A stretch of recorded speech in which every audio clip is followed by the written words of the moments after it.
제가 보기에는 삼성이 좋은 것 같아요. 뭐 스마트폰 같은 경우도 지금 이제 온 디바이스 AI로 바뀌면서 완전히 이제 혁신이지 않습니까? 하다 보면 많은 사람들이 또 교체할 수밖에 없는 상황이 됩니다. 그래서 이제 좋아질 수밖에 없고요. 지금 보시면은 메모리가 우선적으로 먼저 좋아집니다. 작년까지는 적자였지만 삼성이나 SK도. 근데 올해부터는 아마 흑자로 돌아설 것 같아요. 아마 올 초가 될 것 같습니다. 메모리는. 시스템 반도체는 약간 늦습니다. 성장하는 시점이 아마 하반기가 좀 될 것 같습니다. 기본적으로 제가 보기에는 그 3년이라는 기간을 항상 말씀을 드립니다. 특히나 지금처럼 반도체 주가가 저점일 때 산다라면 상당히 좋은 선택이지 않나.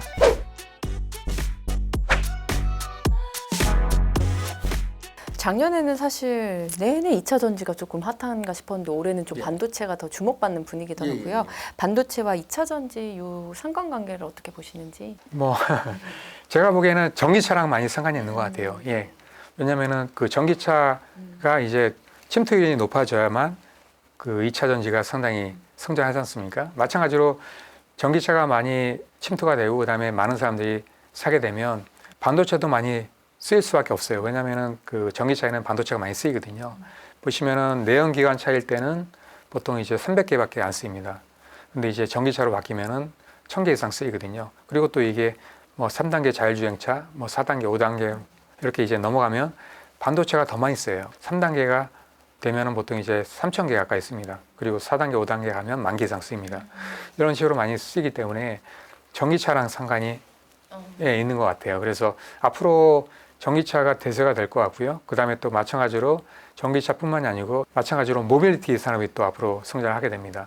그러면은 또 모빌리티 이쪽에도 이제 마찬가지로 반도체가 많이 쓰입니다. 특히나 이제 차량용 반도체도 많이 쓰이기 때문에 그러한 그 차량용 반도체 이런 쪽에 이제 주목을 좀 할 필요가 있습니다. 특히나 모빌리티는 그 너무 많아요. 모빌리티 애플리케이션이 예를 들면 뭐 내년에는 또 이제 뭐 UAM 요게 이제 도입이 됩니다. 먼저 자율주행차보다 이게 마찬가지로 PBV라든지 이런 것도 마찬가지로 도입이 되기 때문에 조만간에 이런 데도 이제 반도체가 많이 쓰일 수밖에 없습니다. 그리고 또 뭐 최근에 보시면 뭐 음식점에도 지금 이제 로봇이 쓰이지 않습니까? 이런 서비스 로봇에도 이제 반도체가 또 많이 쓰이고 있고 스마트 팩토리 하면서도 마찬가지로 이제 로봇이 많이 쓰이고 있기 때문에 이쪽에도 이제 반도체가 또 많이 쓸 수밖에 없는 대세가 되지 않을까 싶습니다. 예.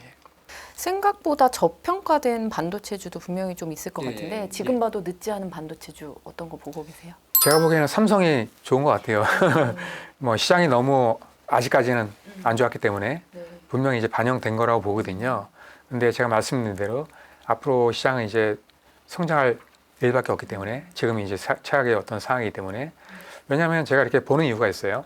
삼성 같은 경우에는 뭐 스마트폰 같은 경우도 지금 이제 온 디바이스 AI로 바뀌면서 당연히 이제 그 인공지능 또 이제 도입이 되면서 MPU라든지 이런 게 또 많이 쓸 수밖에 없고 그 온 디바이스 AI가 되면서 스마트폰도 뭐 새로 완전히 이제 혁신이지 않습니까? 하다 보면 많은 사람들이 또 교체할 수밖에 없는 상황이 됩니다. 그래서 이제 좋아질 수밖에 없고요.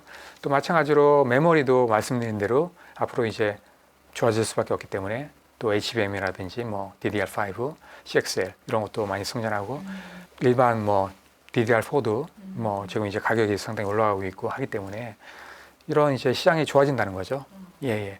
마찬가지로 파운드리도 기대가 되고 있습니다. 예, 말씀드린 대로 아마 기점이 아마 2025년도가 될 것 같은데 그때가 되면 많이 이제 TSMC랑 많이 좁힐 수 있을 것 같아요. 좁힐 수 있다는 얘기는 기본적으로 마켓시어도 많이 올라간다는 얘기거든요.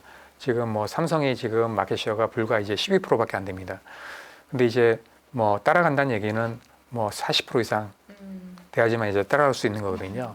근데 뭐 40%가 안 되고 뭐 30%만 된다 그래도 지금의 3배 가까이 이제 성장하는 거거든요. 그러면은 당연히 이제 주가에는 반영이 될 수밖에 없고 특히나 또 봐야 되는 게 뭐냐면은 그 이익률이에요. 그 TSMC 같은 경우에는 이익률이 상당히 높아요. 기본적으로 많을 때는 보통 이제 50% 이상이 되거든요. 근데 삼성은 지금 이제 기껏해야 뭐 10%대입니다. 그러니까 너무 이제 이익률이 박하다는 거죠. 그래서 제가 보기에는 뭐 30%, 40% 2025년도 되면 아마 그렇게 되지 않을까 싶어요. 그래서 그렇게 되면 이제 상당히 또 주가에도 많이 반영이 될 수밖에 없는 상황이 될 수밖에 없고요. 또 마찬가지로 또 봐야 되는 게 많은 사람들이 모르고 있는데 시스템 반도체도 좀 봐야 돼요. 왜냐면은 지금 뭐 엑시노스가 또 이제 지금 갤럭시 S24 이제 탑재가 되지 않습니까? 원래는 예전에도 이제 탑재가 됐었는데 이제 빠졌었어요. 발열 때문에. 맞습니다. 그게 이제 탑재가 되면서 또 이게 살아날 것 같거든요. 엑시노스가. 또 엑시노스가 스마트폰에만 쓰이는 게 아닙니다. 보시면 알겠지만은 뭐 모뎀이라든지 또 엑시노스 오토라든지 엑시노스 커넥트라든지 보시면 이제 최근에 PC에도 많이 이제 쓸 것 같습니다. 또 마찬가지로 웨어러블 이쪽에도 이제 엑시노스가 이제 적용이 될 것 같습니다. 그렇게 커질 수밖에 없기 때문에 뭐 시스템 반도체 이쪽도 이제 사업이 상당히 좋아질 수밖에 없다. 왜냐하면 기본적으로 지금 이제 뭐 불과 2%, 3%밖에 안 하거든요. 삼성은 마찬가지로 이게 2030년까지 10% 하겠다는 거거든요. 그렇게 되면 상당히 또 주가에는 또 반영이 될 수밖에 없고, 그 다음에 또 이미지 센서도 센서 사업부가 또 따로 있어요. 예, 그 사업도 지금 이제 소니를 따라잡겠다 이런 이제 발표를 하고 있기 때문에 또 그래서 이제 최근에 보시면 이제 비전 센서라든지 그 이제 토프 센서라든지 글로벌 셔터라든지 새로운 센서도 많이 이제 출시를 하고 있거든요. 제가 보기에는 그 시스템 LSI 사업부도 상당히 앞으로 전망이 좋다 이렇게 보고 있습니다.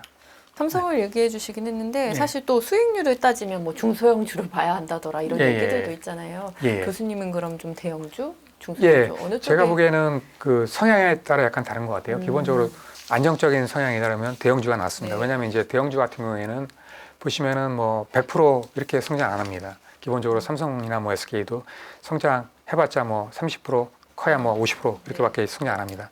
왜냐하면 이제 이미 너무 큰 기업이기 때문에 그렇게 이제 성장하기 어렵거든요. 대신 이제 하락할 때도 뭐 그렇게 많이 급격하게 하락하지는 않습니다.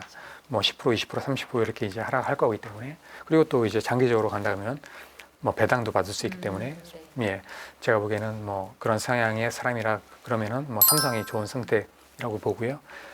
아니다, 나는 좀 이제 하이 리스크, 하이 리턴 이런 게 좋다면 소형주가 좋죠. 왜냐하면 이제 소형주는 이제 성장하는 그러한 기업이기 때문에 앞으로 이제 성장률이 상당히 높을 수 있어요. 예, 그래서 2배, 3배 이렇게 성장할 수 있거든요. 그런 기업들이 반도체 기업들에 상당히 많습니다. 기술주, 뭐 이런 쪽으로 이제 보면 좋을 것 같습니다. 반도체가 워낙 국가적인 관심이 좀 집중되는 그런 핵심 산업이다 보니까 경제 성장과도 좀 뗄 수가 없을 것 같아요. 올해 한국 경제 성장률 조금 어느 정도 돼요? 예, 올라갈 것 같습니다. 예, 기본적으로 작년에 아직 발표가 안 됐는데 제가 보기에는 1점대가 될 것 같아요. 1.3%나 1.5% 정도 사이가 될 것 같은데요. 올해는 아마 2% 정도 되지 않을까 싶어요. 예, 왜냐하면은 작년에 반도체가 너무 안 좋았기 때문에 예, 올해는 말씀드린 대로 반도체가 좋아지기 때문에 벌써 이제 최근에 보시면은 수출도 계속 증가하고 있어요. 반도체가. 예, 그래서 원래는 수출도 20% 정도 차지했어요. 반도체가. 근데 이제 많이 떨어졌거든요. 과거에. 이게 이제 20% 이상 갈 것 같아요. 그러면은 당연히 이제 성장률도 높고 반영이 될 수밖에 없는 그런 상황이 되는 거죠. 예.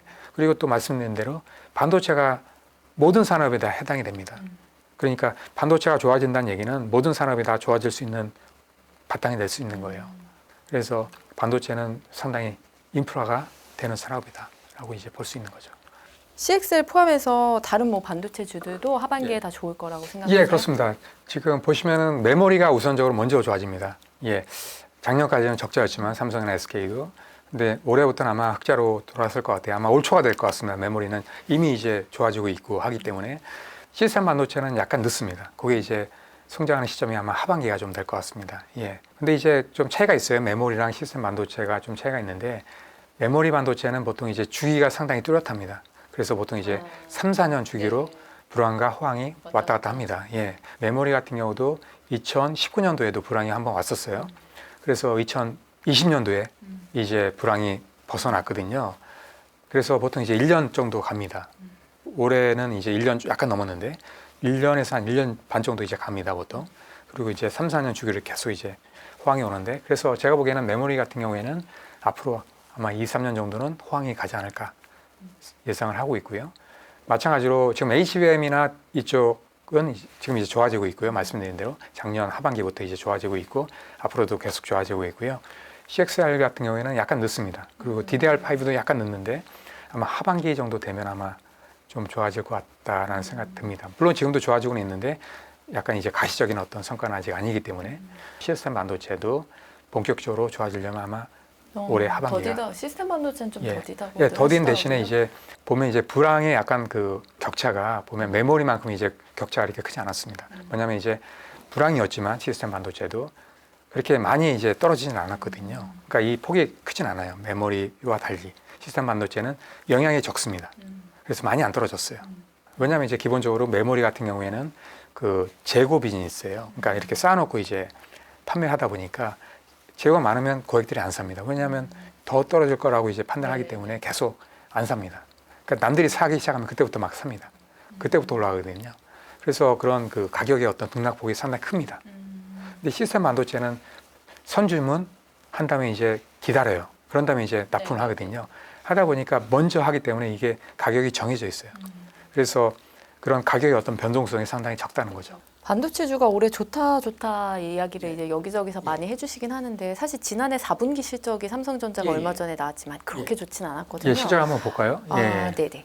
예, 보시면은 실적이 예상보다 안 좋아졌습니다. 예, 그래서 2.8조 원이 이제 됐었는데 이익률이 원래는 뭐 시장 기관에서는 보통 이제 3.7인가 그 정도 이제 예상을 했었는데 상당히 4까지 예, 예상을 했었는데 상당히 격차가 있다 보니까 아마 이게 이제 주가에도 상당히 반영이 된 것 같아요. 예, 그리고 또 이제 연말이다 보니까 아무래도 그 비용을 많이 쓰지 않습니까? 마케팅 비용이 또 예. 많이 나갔다고 하더라고요. 예, 맞습니다. 그리고 또 뭐 성과급이라든지 이런 것도 이제 연말에 또 많이 주기 때문에 이런 것 때문에 이익률이 상당히 좋지 않게 나왔다 이렇게 이제 보고 있습니다. 올해 그럼 반도체주가 이제 성공에 투자를 하려면 아무리 좋다 하더라도 또 예. 고려해야 할 부분들이 있을 것 같거든요. 예. 어떤 리스크를 좀 주의해야 할 거예요? 예.